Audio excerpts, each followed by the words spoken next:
Okay, so I'm back for Nats. I thought the best way to kind of finish the video out would be to show you a deck list. I'm not going to do a full profile, but I'll lay out all the cards, but I'm also going to take you through my rounds. So it was full on 10 rounds. I had some really nice opponents. I had no issues with any of them. I thought they were great matchups, and they were all really good games, apart from the ones that I lost. Bar one, actually, but I'll explain that as we go. So round one was P.u.n.k Brave.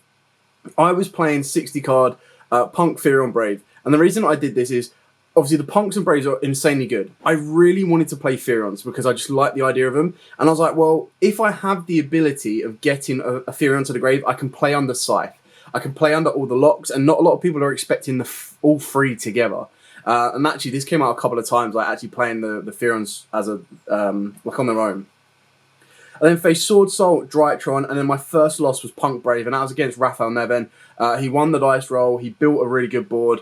I wasn't able to do anything. We went to game two. I made him go first, and he had to interact with every single one of my cards I played. And for him, he just had enough, because I was like, well, he's going to think that I'm going to go first. So he's going to put in all his go second cards. He's not going to put Scythe in, so I don't really need to worry about that. And then he would just kind of build from there. But he just opened up really well and did kind of well. It was a good experience. I then faced Sword Soul again, got back onto the win. Branded Brave was a really tough matchup, but it was a good one because... again, game one, I kind of didn't see what my opponent was playing, so it was always like, ooh, what's like the second engine? I then placed Flunder. Flunder was one of the matchups that I never really wanted to face because like they just barrier statue you. It's very difficult for you to out it, especially with the Therions. Like, as good as the Therions are, they can also lose you the games as well. So that's why not a lot of people are playing it. It was just something that I wasn't really going in. Like, I built this deck and I only physically tested it with like test hands. And kind of worked it off the back of that. I hadn't actually been able to take it to an event to see how it went. I did the 3v3. It didn't go well. I didn't have enough time to build a deck. I went with it, and obviously, I got 65th! 65th out of 800, and I think it was like 40 or 50 something players. So I was in like the top 10%, which is really good for the biggest UK Nats. And yeah, I just missed out on the top 64, which is a little bit disappointing. But again, when I look back at all my losses, there isn't really anything I can change. I think that's probably the most disappointing part. It wasn't like a misplay. It wasn't a different play that I could have made. And I'll get to those now. So we were going into the end of the day, X1, and my last game was Earth Machines. Now, this is where it got a little bit disappointing for me, but it's kind of what I expected the deck to do more consistently anyway. And it just kind of bricked on me. So game one, I opened up like 3 hand traps. I was able to slow my opponent down, but then I never got to a starter. And then game 3, he opened up double anti-spell. So, like, completely, like, blew me out. And then we went into day 2. First round was against Drytron. I went first, and again, I just bricked on hand traps. He was maining Droll Lot Bird, which is completely fine. But I just bricked on hand traps. So he drolled me. I could have still played like I had before. And then I lost that one. And then game 2, again, I did the gamble of letting him go first. And I just didn't open up enough to break his board. It wasn't a Vanities, like there was no Vanities plays, which was something that I was quite happy with. But I was just unable to fully break his board. I opened up Dark Ruler and everything. He had droplets, and he opened up Call By twice, which really, really hurt. So yeah. Then we moved into the last round. Now, this was the last round. This was the difference between me getting the mat and the sleeves and not getting it, and it was against Phantom Knights. Luckily, I went first. I built up the Unbreakable board, which is basically sometimes like the best board is like Regulus plus the Hulk, Dagda, and Abyss Dragon, and kind of went from there. And then game 2, he didn't open up so well. He set 3 past. I then even lead. He activated D barrier, and I was able to actually play because he called Synchros, and I was like, cool. So in main phase 2, I did Brave plays, and I set everything up that I needed to, so that he'd lost 3 cards. There was no way of him coming back, and it kind of just went to there. And then luckily, my name was on the sheet. Unluckily, it was 65th, not 64. But even then, it still would have I still would have needed to play 2 more games. Like, you needed to win your top 64 to get anything different than the mat and sleeve. So I was actually really, really happy with it. So with that being said, the engines are pretty straightforward on what they are.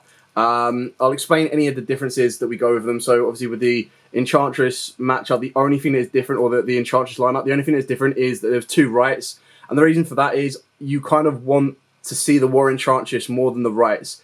Yes, I could send spare ones of these off with Magician Souls, which I'll show you later on, because again, it's a 60 card build. I was like, oh, I need a draw card. So I went with Therion Charge and then the Illusion, because it was something that both Illusion of Chaos and Magician Souls could be searched off of Chaos Dragon. And off the back of that as well, it gave me access to Herald of Arclight, which is really, really good, because it kind of, that hand and field effect monsters being banished can be really, really helpful, because then it means, like, specifically in like a Drytron matchup, if they try to droplet you, they can't send their Drytrons from the hand or main deck, sorry. For the punks, again, pretty much always as standard. The main difference is 2 Xiaomin and then the 1 Ogre alongside the 1 Fusion guy, which came up loads of times, so definitely worth playing. Basically, the idea is if you only open up Foxy Tune for the punks, you Foxy Tune into Z, pay 600 to search, get to this. And then, of course, you're playing 3 Telly, which is basically just alternate or additional copies of your No Punk. So the reason I went with 2 of this was because it does clash massively with the Brave package. I've got 5 ways into the Brave package. I've got 5 ways, well, technically 3 ways to get into a hard summon of Z. So the ideal scenario is you want to get your E-Tellies with your Brave package and you're good to go. On top of that as well, the hand trap that you saw is that I was playing Gamma. And the best thing about that is all of these engines, so E-Telly, Water Enchantress, and then with the Therions, it was their field spell, was basically like, ash it, and I'm going to punish you massively, which is what I did. And there's also the fusion monster that this one brings out. Again, it treats itself as cost, so it's kind of like, ash it, I dare you. I dare you, because then I'm going to Gamma, and then straight off the back of the Gamma, I've got the ability to go into the Chaos Dragon. With the Therion lineup, I went with 2-2-1-1. I didn't play Fume, and the reason I didn't do that is because the chances are, if you equip Fume to one of these, you're going to be sending the Fume because it needs to target a Therion in your spell and trap card zone to bounce. So you'd get rid of that, and then you need to get rid of the Regulus, and you kind of want the boss monster or the monster to stay on the board. I only own 2 Lily, and I'm actually happy because I didn't really, like, you never really get the full combo with Lily. And what I mean by that is you're not going to have a plant in the graveyard, so you need to open this up or open up a route to this and then mill a Therion, which is a little bit more tricky. What you ideally want to be doing is you want to open up, like, the reason this was so good and I wanted to play it was because you've got consistent ways through Adventure to discard these cards, and you've got consistent ways through Xiaomin to discard these cards. So if you were, for example, and it's a very cracked hand, but if you were to open up, like, Foxy Tune, for example, not even part of the Brave Engine, but if you open up Foxy Tune or part of the Brave Engine plus 2 of these, or a route to 2 of these, you're able to go from there. You also had Jet and Halley Firebrax for Regulus, which came up a couple of times as well. So that's it for the engines. I mean, arguably, if you want to make this deck better and not be a 60 card, you can cut out the Therions. The Therions were the main part of the deck that I really wanted to play alongside the Punks. So that's why I played it the way I did. And I could have done Punk Therion, but I felt that it needed that additional discard and that additional protection off of the Brave stuff as well.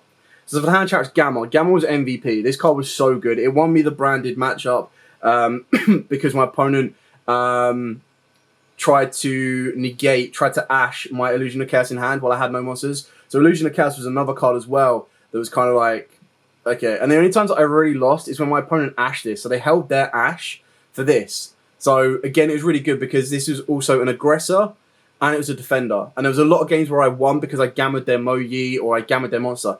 Like I said in the past, a lot of people are prepared to have their monster negated via Imperm, Veiler, Ash, but still remain on the board. Very few of them are prepared to have it negated or leave the field. So sometimes Ogun could do the job just as well. You're also told when your luck changed because I didn't see Driver at all the first days until the end round. And then I saw Driver round 8 and round 9. And it's like, okay, I see where my luck's going from here. Double Ash, double Crow, double Veiler, double Nib.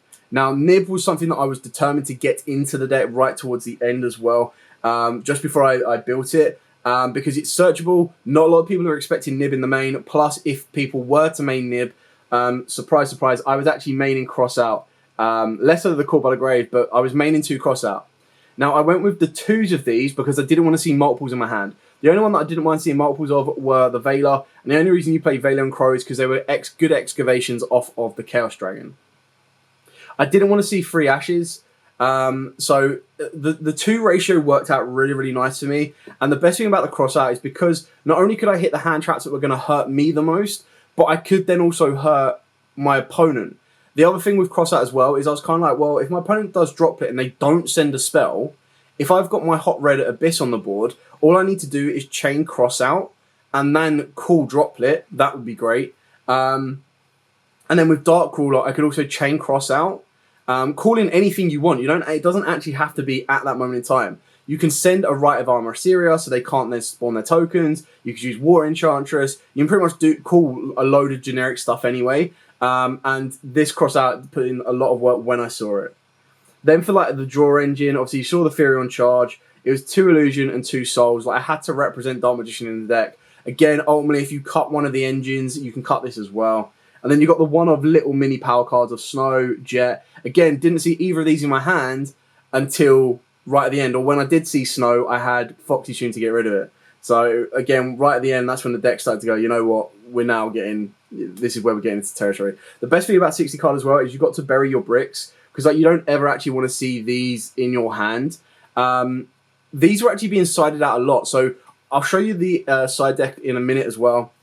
But there was a lot of cards that I was siding out. And if I was going second, these were ones that I was actually sacrificing. And the reason I did that is because when I'm going second, the summon off of your Halley Firebrax is probably more likely going to be a Fet Veiler to then try and go into Selene, Access Code, OTK, rather than these. So this was a very good, easy 4 spots, 4 including the Scythe. And then I would cut this engine down by 1 each. And then kind of go. And then if any of the hand traps were dead against an opponent, I would remove those. And then I would cut down the Therion engine as well. So if I was putting in Set Rotation and Mystic Mine, I would take out a Therion spell and a Therion Foolish Burial as well. And the last card, Droplet. Again, this card was golden. Even in a 60 card deck, I was still seeing it, which is great. And I was only seeing one of it, which is awesome, because the best thing about this is I never saw Calamities for the entire weekend, which is great. But I did have a couple of Scythe options. The one time that Scythe actually hit and was successful, I had all of the Therions to fall back on, which is really, really good, because you can still Brave Therion without even needing to touch the extra deck, which is great. I'll show you the side deck before I show you the extra deck. So again, the MVP of the side deck is Draw and Lockbird. So good. So in the mirror match, really, really good. You can play through it, which I had done a couple of times before, and I had to this weekend. But it is still really, really powerful. Drytrons are floating around. Drytron just won the Nats as well, so congratulations to Nick on that. It hurts Drytrons. It hurts. It can hurt the branded version as well. It hurts anyone that is playing the Brave package, because as soon as they go War Enchantress add right, you drop that on them, they can't then get into the Griffin unless they've already hard opened it. 1 token collector, the idea was to make Rise of Dragon, send it during my turn, and then set it up. So it'd be one of them ones where it's like, I would side this in game 2 or 3 if I knew I was playing against Sword Soul. I never saw it and never resolved it, but I probably wouldn't want it at 3 anyway.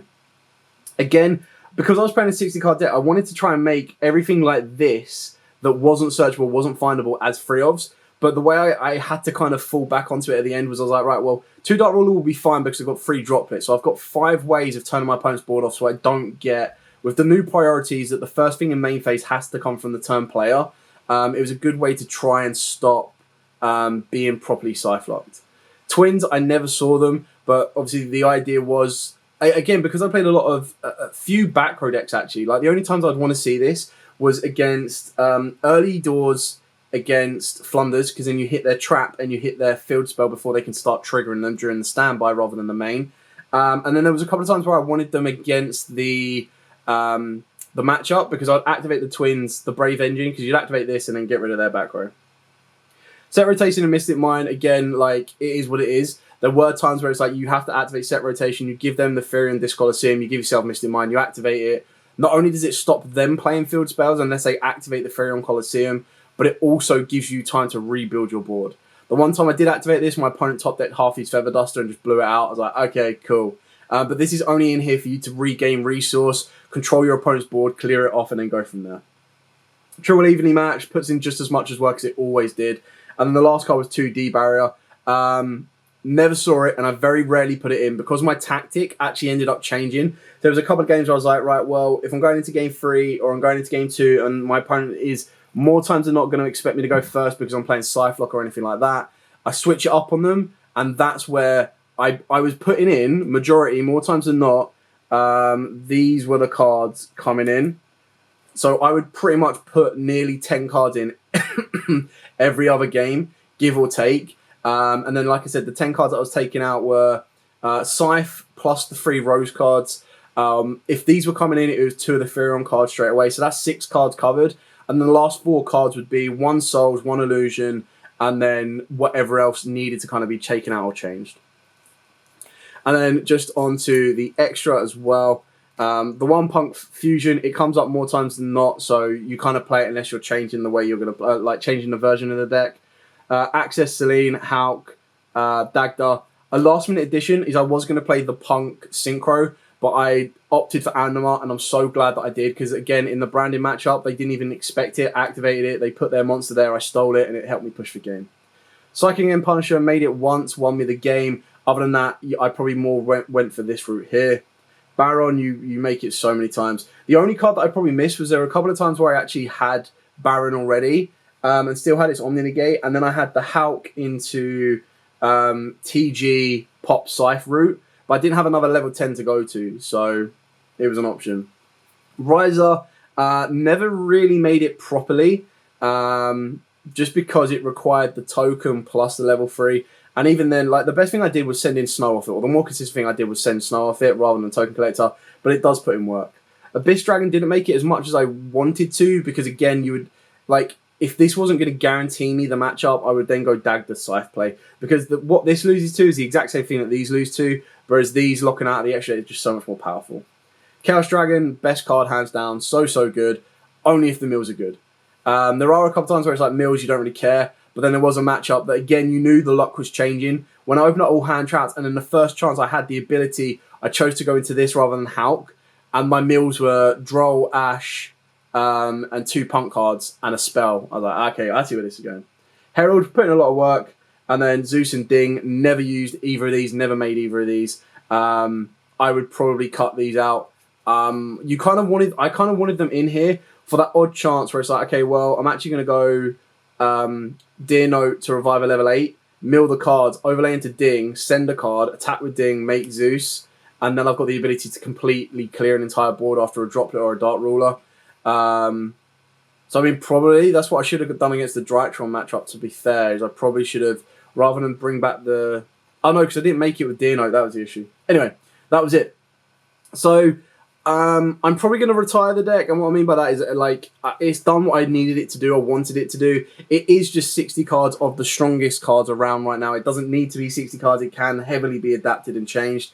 But now we're moving into Euro season. The format's not going to change. The format's going to be the same. So it's just whether or not I go and play for a bit of fun, which I would love to play Sharks. I would love to play, like, Trap Tricks. Heck, I even would like to take Dark Magician. And just to see how it's done now that I've figured out another route for the deck as well. Anyway, I hope you liked the vlog intro. I know it's been a very long video. I might put it in 2 videos, and I haven't decided yet. But I hope you enjoyed it. If you like that bit of vlog, I'll add more to it as well and do more in the future. But yeah, so before I end this, massive shout out to Carl, Yugioh, and Rob. Obviously, extra shout out to Carl himself, who also got 127. He snuck in, took the mat and the sleeves, and he was playing Invoked, branded, Fusion Destiny, Dogmatica. He will do a profile for the channel, don't worry. I will badger him until he does it. But yeah, it'll be cool to see that as well. Anyway, thank you so much for watching. Don't forget to like, comment, subscribe, share. As absolutely always, guys, stay safe. And of course, happy dueling.